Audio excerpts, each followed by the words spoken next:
Hello दोस्तों, आज मैं एक्सप्लेन करने वाला हूं सोलो लेवलिंग सीजन 2 एपिसोड 9 को। वीडियो को शुरू करते हैं।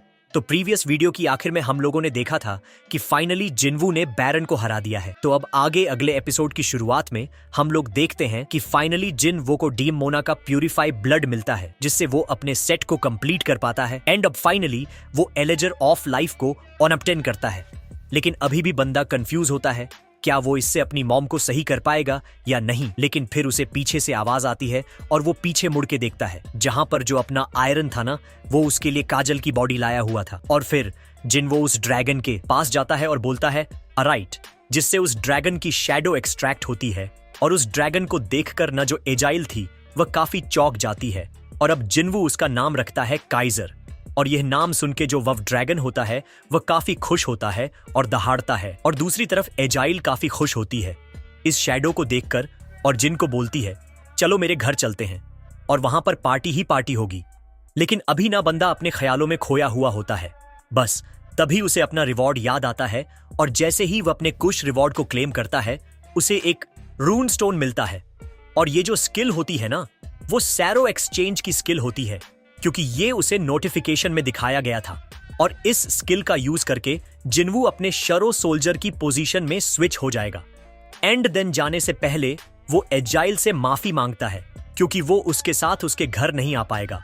और इसके बाद वो अपनी शैडो एक्सचेंज स्किल का यूज करता है जाने के लिए। बट जाने से पहले ना एजाइल उसे अपने दिल की बात बताती है, बट उससे पहले ही उधर उसका सैरो सोल्जर अपीयर हो जाता है। और इसके बाद जिन वो अब अपने एरिया में समन होता है, एंड देन आसमान की तरफ जंप लगाता है और काइजर को समन करता है और उसके ऊपर बैठ के कहीं निकल लेता है। और इसके बाद सीन चेंज होता है और हम लोग हंटर एसोसिएशन को देखते हैं, जहां पर मिस्टर गो मिस्टर वव को बता रहे थे कि हम लोग हंटर्स का यूज करेंगे और उनकी मैजिक पावर्स को एज अ बेट आंस को बाहर निकालने में यूज करेंगे। और उनका ना ये तक प्लान बन जाता है कि वो लोग आंस के सेंसरी सिस्टम को कट ऑफ करने के लिए, डिसर करने के लिए एक स्पेशल वेव्स का यूज करेंगे। बट अभी मिस्टर ऑव इस चीज के लिए कंफ्यूज होते हैं कि क्या ये काम करेगा या नहीं। लेकिन गोटो के अकॉर्डिंग मिस्टर गो को ऐसा लगता है कि उनका जो प्लान है वो पूरा सही चल रहा है। लेकिन अगर जो उनका इंटरफेरेंस वेव्स है वो फेल होता भी है, फिर भी उनके पास प्लान है वापस आने का। एंड देन वो मिस्टर वू से पूछते हैं, तुम मेरे को अभी ये बताओ कि क्या तुम्हारा संग जिनवू से कांटेक्ट हुआ है। तो मिस्टर ऑव जवाब देते हैं, अभी तक नहीं sir. And then scene change होता है और हम लोग देखते हैं बाइक और उसके दोस्त को, जिसका नाम होता है माइन, जो कि एक रिटायर एस रैंक हीलर होता है। और अब माइन बाइक से मुद्दे पे आता है और बोलता है, क्या तुम रियली में वहां जाने वाले हो? तो बाइक जवाब देता है हाँ। और जो माइन है ना, और फिर माइन उससे पूछता है,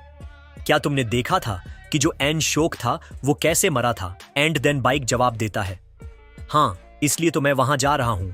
और अगर हमने उन आंस को कुछ ज्यादा ही वाइल्ड जाने दिया तो जो हमारी कंट्री है वो वैसे ही बन जाएगी। और यह सुनकर ना जो माइन था वो काफी चौंक जाता है, लेकिन वो उसे जवाब देता है कि जो एंसो था उसने भी यही सेम चीज बोली थी। एंड देन इसके बाद हम लोग इनकी नॉर्मल कन्वर्सेशन को देखते हैं, जहां पे दोनों अपने मतलब सपनों के बारे में बात कर रहे होते हैं, लाइक ऐसी बातें। एंड देन सीन चेंज होता है। हम लोग देखते हैं जिनवू की मॉम को, जो कि बेहोश पड़ी हुई होती है। और उनके गले का घाव देखकर ना जिनवू को अपने पास्ट की मेमोरी याद आ जाती है। और फिर हमें पास्ट का सीन दिखाया जाता है, जहां पे गलती से जिनवू ने अपनी मॉम के गले में गर्म पानी गिरा दिया था। लेकिन ये सब हो जाने के बाद भी न फिर भी जो उसकी मॉम थी वो अपने बेटे आई मीन जिनवू की फिक्र कर रही थी कि उसे कुछ हो तो नहीं गया। एंड इसके बाद हम लोग प्रेजेंट में आते हैं, जहां पे जिनवू के पास एलेजर ऑफ लाइफ होता है। बट वो अभी भी कंफ्यूज होता है कि क्या ये रियली में काम करेगा भी या नहीं।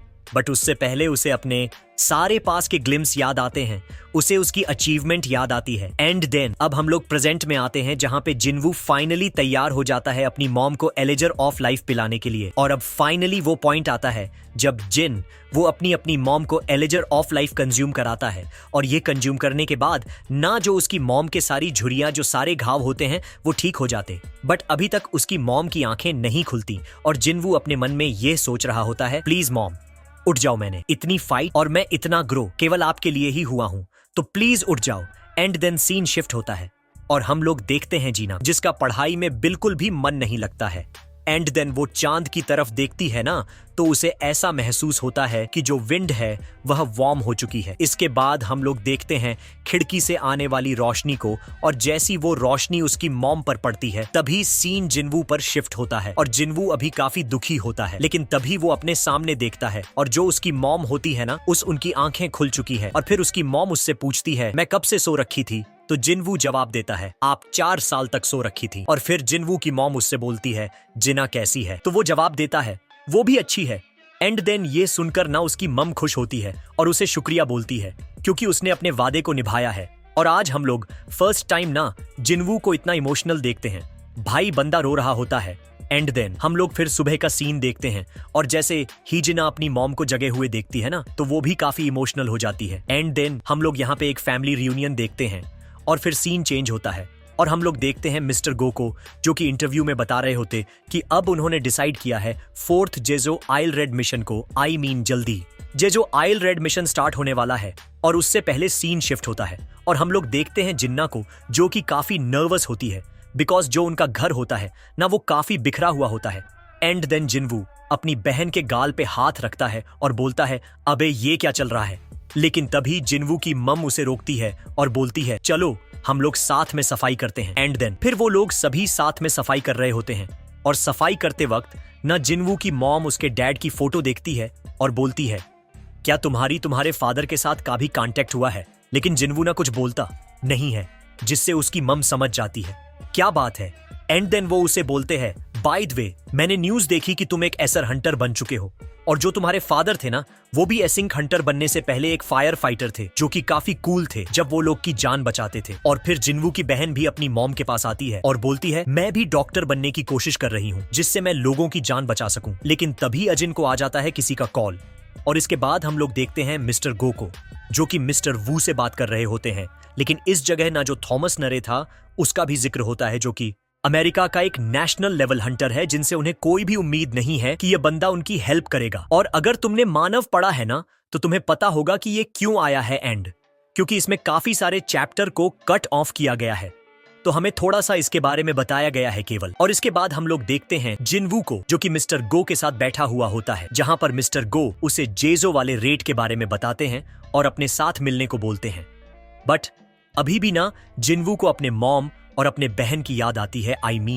वो उनके बारे में सोचता है और उसे ऐसा लगता है कि अभी वो उन्हें अकेला नहीं छोड़ सकता।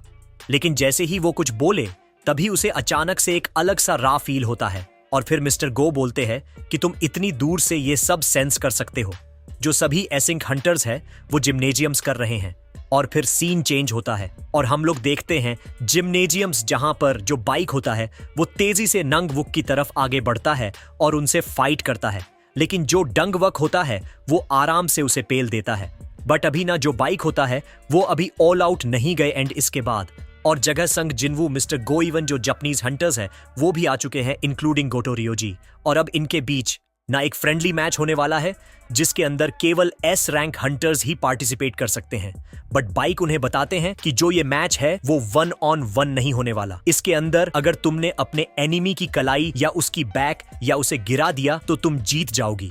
और अब फाइनली वो समय आता है जब इनका मैच शुरू होने वाला है और इसी के साथ ही जो अपना एपिसोड है वो खत्म हो जाता है। तो गाइस, अगर तुम्हें पसंद आई हो तो वीडियो को लाइक, चैनल को सब्सक्राइब एंड इस वाली वीडियो को अपने दोस्तों के साथ शेयर कर देना।